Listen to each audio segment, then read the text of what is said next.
Group publishes a blog which has lots of interesting little tidbits about all sorts of aspects of practical security.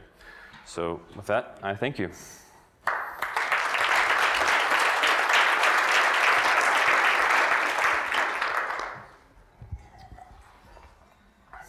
Do we have time for questions or no? Yep.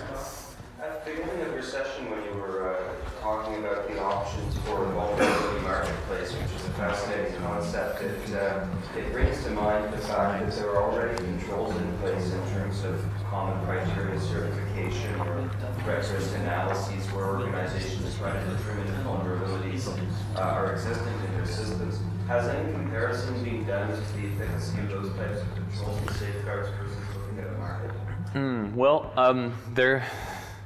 So the question is, has there been an emphasis on other techniques for trying to assess companies' vulnerabilities? And you have common criteria as one example. I think the common criteria, which I'll pick on, is deeply flawed. It allows organizations to specify everything themselves. That they can say what the application is, they can say what the security requirements are, and they can build something that's compliant with the specifications technically, but is completely vulnerable to attack. It's happened time and time again. Common criteria certified devices have been exploited. It hasn't stopped anything.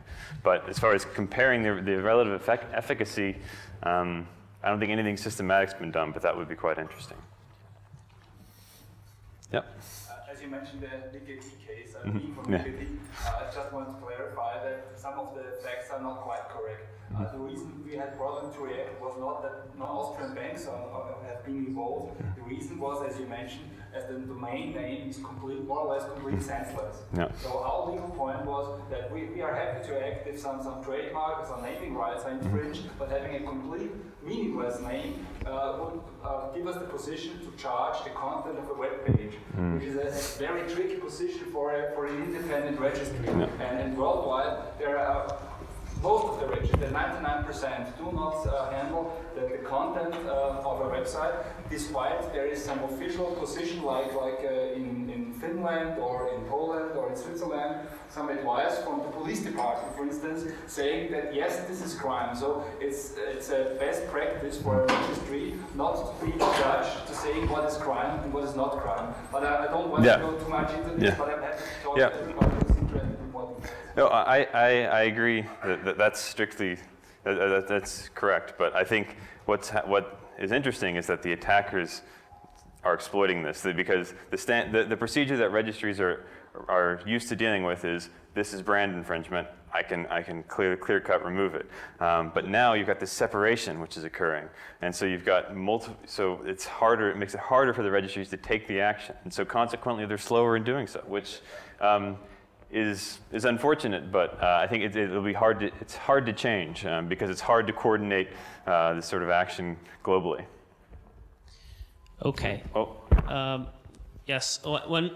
You can ask one more question, but it should be very quick because we are losing time for the next speaker. If you were thinking about law and regulation impact on security, having laws that make people more liable about data breaches, like where we are in California, for example, something like this.